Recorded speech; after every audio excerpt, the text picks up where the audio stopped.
Today is a fire truck day. Today we are teaching about the smoke alarms. So there's so many places that we have smoke alarms.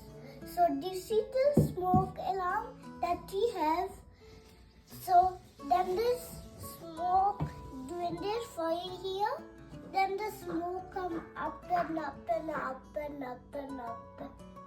When the fire goes to the roof, when the dirty fire off the roof, there's a lot of smoke inside going up. The smoke alarm smells the smoke